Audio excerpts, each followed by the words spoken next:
আসসালামু আলাইকুম। শুরু করছি দ্য সাইলেন্ট ম্যানর তৃতীয় খণ্ড, পর্ব ৬৭। লেখিকা ডায়না ইমরোজ লাকি।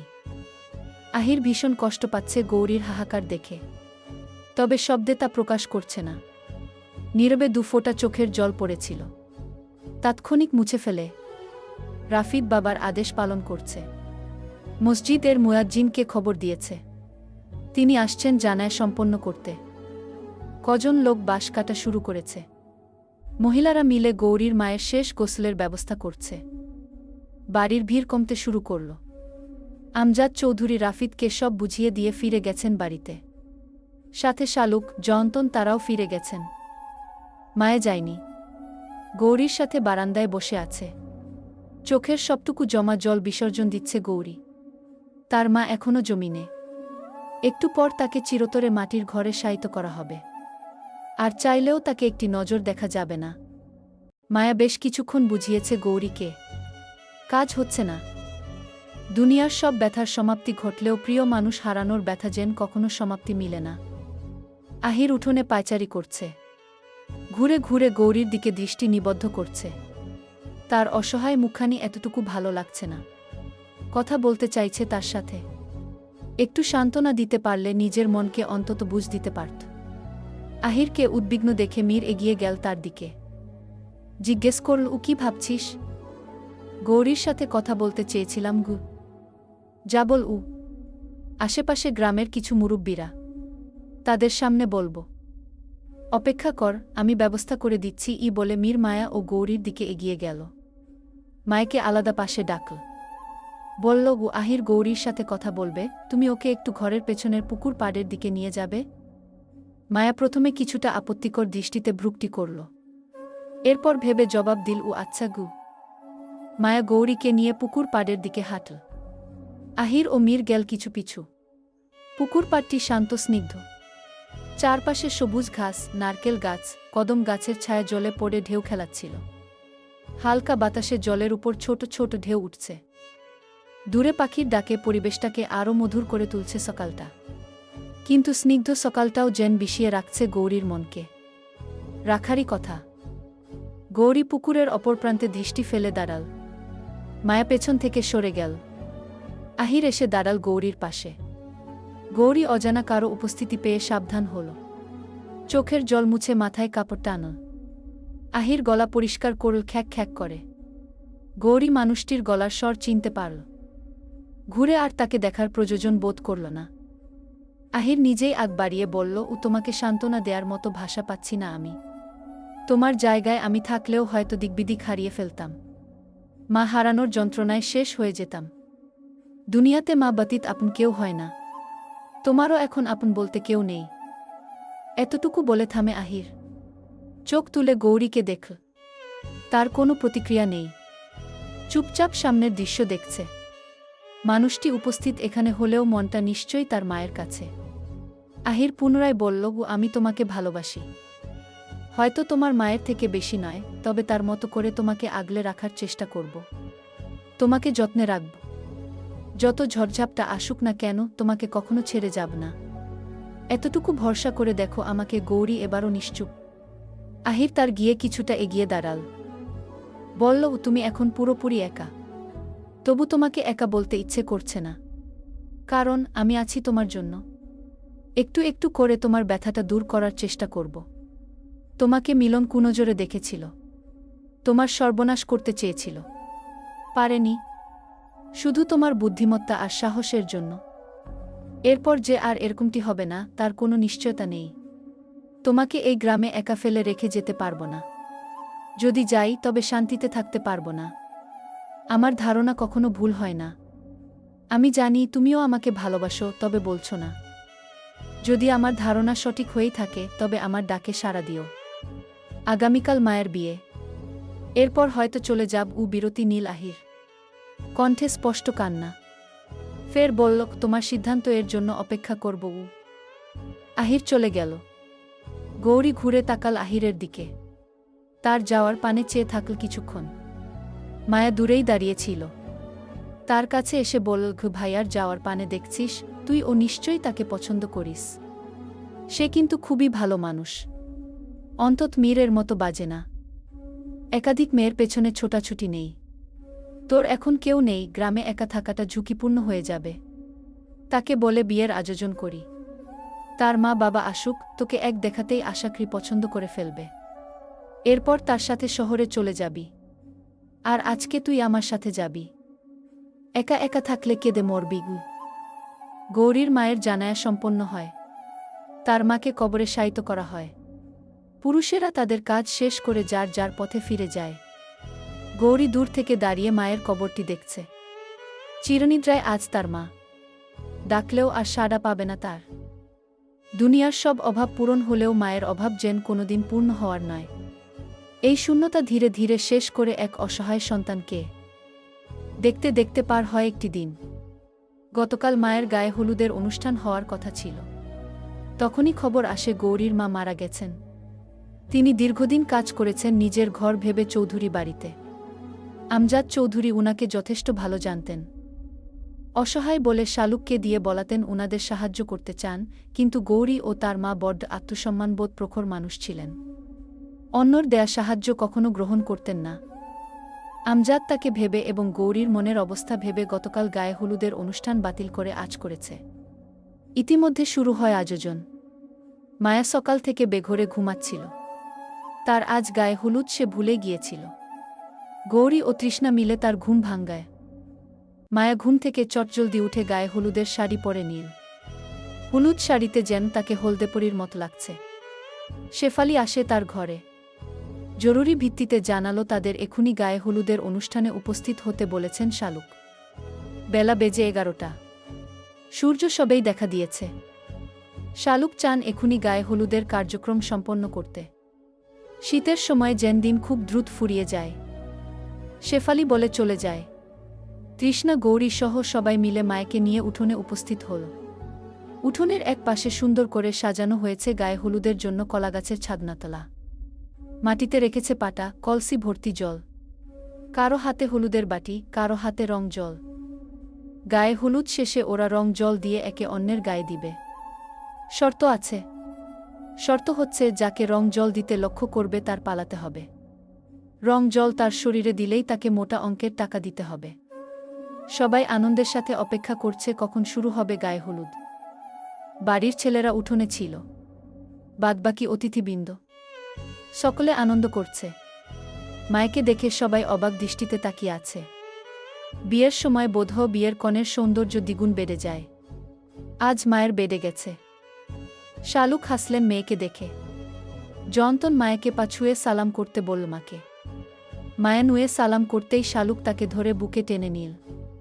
নিজের চোখের কাজল আঙ্গুল টেনে নিয়ে মায়ের গলায় দিল নজর ফোঁটা। বললে কি কারো নজর না লাগুক। মায়েকে নিয়ে যাওয়া হল কলাগাছের ছাদনাতলায়। সবাই গোল হয়ে ভিড় করে দাঁড়াল হলুদ লাগাবে বলে। মায়া সবাইকে রেখে দূরে তাকাল। সেদিকে দাঁড়িয়ে আছে মীর। সাদা রঙের শার্ট পরনে। হাত দিয়ে চুলগুলো ঠিক করছিল। কথা বলছে আহিরের সাথে। মায়ের দিকে ঘুরেও দেখছে না। মায়ের মন খারাপের জন্য আর মীরকে দায়ী করতে চাইল না। নিজেকে অল্প অল্প করে বোঝাচ্ছে ভাগ্যকে মেনে নিচ্ছে। গতকাল মীর মাস্টারের বড় ছেলেকে মেরেছে। সেই সংবাদ তার কাছে পৌঁছেছে। কেন মেরেছে সে পুরোপুরি আন্দাজ করতে পারছে না। তাকে মীর ভালোবাসে না, হয়তো বোন ভেবেই ওকে মেরেছে। তার আকার ইঙ্গিতে বোঝা যায় না তাকে ভালোবাসে কিনা। আজ একবার ও মীর তাকে বিরক্ত করেনি, হয়তো আর করবেও না ভেবে চোখ নামিয়ে ফেল। জয়ন্তন থেকে শুরু করে সবাই একে একে হলুদ দিতে শুরু করে।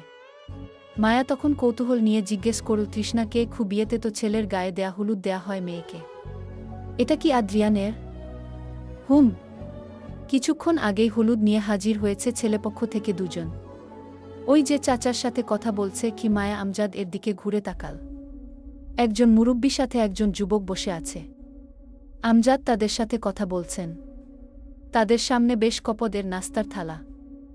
একে একে সবার হলুদ দেয়া শেষ হলে উপস্থিত হল মীর। সে বিদ্যুৎ গতিতে সবাইকে ঠেলে ঠুলে অগ্রসর হয় জায়ার সামনে। মায়া হঠাৎ মীরের আগমনে কাচুমাচু হয়ে গেল। অন্যদিকে ঠান্ডায় তার দুই ঠোঁট থরথর করে কাঁপছে। তার উপর মীরকে দেখে যেন কাঁপুনি আর একটু বেড়ে গেল। মীর মায়াকে পা থেকে মাথা পর্যন্ত দেখল। দেখা শেষে এক ভ্রু উঁচিয়ে বলল, ও সবাই হলুদ দিয়েছে, আমিও একটু দেই। জয়ন্তন বেগম বললেন, বেডারা হলুদ দেয় না বিয়ার কনের গায়ে, অমঙ্গল হয় গো। ধুর বুইডা বেডি, সবখানে ব্যাগডা দেয়। আজ তোমাকে আগে হলুদ মাখবো। মীরের কথা শুনে সবাই হাসি শুরু করল। মীর সবার উদ্দেশ্যে বলল, ও সবাই হাসি থামাও, আজ আমি বেয়াদব মেয়ের গায়ে হলুদ দেব। আমাকে আপনি ছুবেন না, বল মায়া। আহহ, আপনাকে ছুতে আমার বয়ে গেছে, অন্যর জিনিসে আমি হাত দেই না, কিন্তু বোনের গায়ে হাত দেয়াই যায়। বলে হলুদের বাটি থেকে হলুদ তুলে নীল হাতে মায়ের দু গালে আলতো হাতে লাগিয়ে দিল। জয়ন্তন বল, আয় তোর গালেও একটু দেই। না বুড়ি, আমার সাদা রঙের শার্টে দাগ লেগে যাবে। এই শার্টটা আমাকে ছোট মা উপহার দিয়েছে গি। মায়া তাদের কথা এড়িয়ে বলল, এখন আর কি করার বাকি? আমার প্রচণ্ড ঠান্ডা লাগছে গু। অহন তোরে কলসির জল দিয়েই গোসল করাইব। জয়ন্তন বললেন, আমি এত ঠান্ডা জলে গোসল করব না গি। এই শীতে কতদিন গোসল করো না কেন জানে, এই জন্যই তোমার শরীর থেকে গন্ধ আসে গু। বল মীর। তার পাশে বুলবুল উপস্থিত হল। মীরকে বল, শুনুন কানে কানে জরুরি কথা আছে। মীর কান পাতল। বুলবুল বল, মেয়েরা রং মাখিয়ে দিবে, পালান এখান থেকে। আশেপাশে চেয়ে দেখেন কেউ নেই ছেলেরা, সবাই পালিয়েছে। মীর ঘাট উঁচিয়ে দেখল, কেউ নেই। আহির, রাফিদ কোথাও লুকিয়ে পড়েছে। মীর খুব আত্মবিশ্বাসের সাথে বলল, শোন, আমি মীর, আমাকে রং মাখানো এত সোজা না গি। আপনি মীর বলেই আমার ভয় বলে বুলবুল দ্রুত পায়ে চলে গেল। মীর এর পরবর্তী জবাবের অপেক্ষা করল না। মীর মায়ের দিকে তাকাল, তাকে গোসল করাতে চাইছে, সে নাকচ করছে বারবার। মীর সবার মুখের দিকে একবার তাকিয়ে রং এর জলটা মায়ের শরীরে ঠেলে দেয়া। আকস্মিক ঠান্ডা জল মায়ের শরীরে পড়তেই সে হা হয়ে উঠল। নিজের শরীরের দিকে নিজেই দেখছে, গোলাপি রঙে ভরপুর। মীর বলল, আমার সামনে কেউ অপরিষ্কারভাবে চলবে তা মানতে পারব না, তাই তোমাকে রঙিন জলে গোসল করিয়ে দিলাম। পাশে থাকা তৃষ্ণা বাকি মেয়েদের উদ্দেশ্য বলল, মীরকে রং লাগাও। শুনে মীর দৌড় শুরু করে। মেয়েরা পিছু পিছু ছুটছে রংজল ভরা ছোট পাত্র নিয়ে। মীর নিজেকে ওদের হাত থেকে বাঁচাতে দৌড়ে বাড়ির চৌকাঠ পেরিয়ে বাইরে চলে গেল। সেখান থেকে মেয়েদের চক্ষুরালে গিয়ে বাড়ির পেছনের প্রাচীর টপকে পুনরায় ভেতরে এল। বেশ হাঁপিয়ে গেছে মীর। দম ছেড়ে উঠোনের চারদিকে দেখল, রং হাতে সৈন্যদল নেই। বোধহয় বাড়ির বাইরে খুঁজছে তাকে। মায়া এখনও দাঁড়িয়ে আছে কলাগাছের ছাদনাতলায়, একা একা দাঁড়িয়ে আছে। মীর ধীরস্থির পায়ে হেঁটে তার কাছে পৌঁছাল। মীর হাসছে মায়ের ভেজা রঙিন রূপ থেকে। মায়া আপ করে দাঁড়িয়ে আছে, দু হাতের জল মুছছে। মীর হাসি থামিয়ে বলল, বলেছিলাম না আমি মীর, আমাকে রং মাখানো এত সহজ নয়। বলে পুনরায় হাসি শুরু করতেই মায়া পাশে থাকা রং জলের পাত্রটা চটজলদি হাতে তুলে মীর এর গায়ে ঠেলে দিল। মীর হকচকিয়ে গেল। বিমোহিত মুখে নিজেকে দেখে মায়ের দিকে তাকায়। মায়া সশব্দে হেসে উঠল। তার হাসির সময় দীর্ঘায়িত হল। মায়া হাসি মাখা মুখে মীরকে মুখ বাঁকিয়ে বলল, আমি মীর, আমাকে রং মাখানো এত সহজ নয়। কত দেমাগ বলে সে থামতেই বুলবুল এর হাসির শব্দ পাওয়া গেল। বুলবুল মীরকে লাল রঙে রাঙা হতে দেখে হেসে গলে পড়ছে। মীর এর প্রচণ্ড রাগ উঠছে মায়ের কাছে এবং বুলবুল এর কাছে হেরে গেছে বলে। দূর থেকে আমজাদ, শালুক, আহির, রাফিদ সহ বড়রা তাদের দেখে হাসছে। এভাবেই যেন আজকের গায়ে হলুদের অনুষ্ঠান আনন্দে মেতে উঠল। দিন ফুরিয়ে সন্ধ্যা নেমে আসল ধরনীতে। বিয়ের জমজমাট মূল আয়োজন যেন এখন শুরু। দিনের আলোতে বিয়ের বাকি কাজ সম্পন্ন করতে চেয়েছিলেন আমজাদ, পারেননি শহরের আত্মীয় স্বজনদের জন্য। তারা চেয়েছে রাতের আলোতে বিয়ে হবে। চারদিক বাল্ব, দূর দূরে জ্বলবে মশাল, হারিকেন দিয়ে ফুলের মতো তৈরি করা হবে আলোর ভাণ্ডার। অবশেষে তাদের কথামত আমজাদ তাই করলেন। অতিথিরা সেজেগুজে হাজির হচ্ছে। পাড়ার মেয়েরা রংবেরং এর শাড়ি, ঘাগড়া, বিভিন্ন ধরনের পোশাক পরে হাজির হচ্ছে। মায়া নিজ ঘরের বারান্দায় দাঁড়ানো। ঘরের ভেতরে সবাই তার বিয়ের সাজসজ্জার জিনিসপত্র দেখছে। বিয়ের শাড়ি বেশ চমৎকার, দামি, লালা রঙের পাথরের দ্বারা ঘোমটাখানা তৈরি। সন্ধ্যার পরপর সময়ে বিয়ের শাড়ি কাপড় দিয়ে গেছে বুলবুল। গায়ে হলুদের সাথে বিয়ের সমস্ত জিনিসপত্রও তখন দিয়ে যায়। সবাই ঘরে বসে হৈহুল্লোড় করলেও মায়ের ভেতরটা বিষাক্ত হয়ে উঠছে ধীরে ধীরে। হয়তো আর কিছুক্ষণ, এরপর জীবন মরণের শেষ ধাপে পা রাখবে। তারপর আর চাইলেও মীরকে সে পাবে না, কেবল তার একমুঠো স্মৃতি ব্যতীত। মায়া ডাক পড়ল ঘর থেকে। মায়া নিজের অভিব্যক্তি পরিবর্তন করে ঘরের ভেতরে চলে আসো। তৃষ্ণা বল, উৎসবে কাজী এসে হাজির হয়েছে, জলদি তৈরি হয়ে নে কি। মায়াকে সবাই মিলে বউ সাজাতে শুরু করে। আয়নার সামনে বসা সে। আগে শাড়ি পরিয়েছে, চুলগুলো খোপা করে গোলাপ ফুলের মালা গেঁথে দেওয়া হয়েছে, হাতে চুড়ি, গলায় স্বর্ণের হাত। মায়া বসে যে নিজেকে দেখছে, সবাই তার রূপের প্রশংসা করছে। সেও মিথ্যা হাসি আঁকে। ধীর পায়ে হেঁটে জানালার পাশে গেল। বাড়ির পেছনের দিকটা জানালার পাশ থেকে স্পষ্ট। পেছনের দিকে কারো আনাগোনা নেই। তার চোখ পড়ে প্রাচীরের দিকে। মুহূর্তে চোখ নামিয়ে ফেলতেই মনে হলো কেউ ওপাশটায় দাঁড়িয়ে আছে। সে আবার চাইল তীক্ষ্ণ কঠিন দৃষ্টিতে। অস্পষ্টভাবে দেখল একজন মেয়ে দাঁড়িয়ে কারো সাথে কথা বলছে। নিশ্চয়ই সামনে কোনো পুরুষ লোক উপস্থিত। মায়া কিঞ্চিত বিস্ময়ে হতবাক হয়ে যায়। কারা এভাবে চুপিসারে কথা বলছে? লোকটির শরীর গড়ন দেখা গেল। বয়স্ক হবেন নিশ্চিত মায়া। মায়া তড়িঘড়ি করে ঘর থেকে বের হতে চাইল। তাৎক্ষণিক তার সামনে পড়ল বুলবুল, হাতে সন্ধ্যার নাস্তা নিয়ে। মায়াকে ঘর থেকে বের হতে দেখে বুলবুল বলল, কোথায় যাচ্ছেন এই সাজে? মায়া দৃষ্টি এলোমেলো করে বলল, রাফিদ ভাইয়ের কাছে। বুলবুল গম্ভীর মুখে আস্তে ধীরে ফিসফিসিয়ে জবাব দিল, রাফিদ দাদা সেই দুপুরের পর বের হয়েছে, আর ঘরে ফিরেনি। মালকিন প্রচণ্ড রেগে আছেন। সর্দার চিন্তিত বেশ। সেই সাথে মীর দাদা বাবুও গায়েব। গায়েব মানে? গায়েব মানে গায়েব। উনারা কোথাও গেছেন, নয়তো কিছু হয়েছে। মালকিন, সর্দার, দাদি, শাহানারা, মালকিন সবাই কোনো একটা বিষয় দেখলাম কানা ফিসফিসি করছে। খুব বুলবুল থেমে আবার বলল, আমি আরও একটা কথা শুনেছি। কি শুনেছিস? বুলবুল এবার আরও কিছুটা সতর্কতার সাথে বলল, মালকিন কাউকে মারার নির্দেশনা দিয়েছে।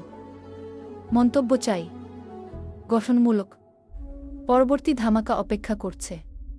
আশা করি কেউ নিরাশ হবে না।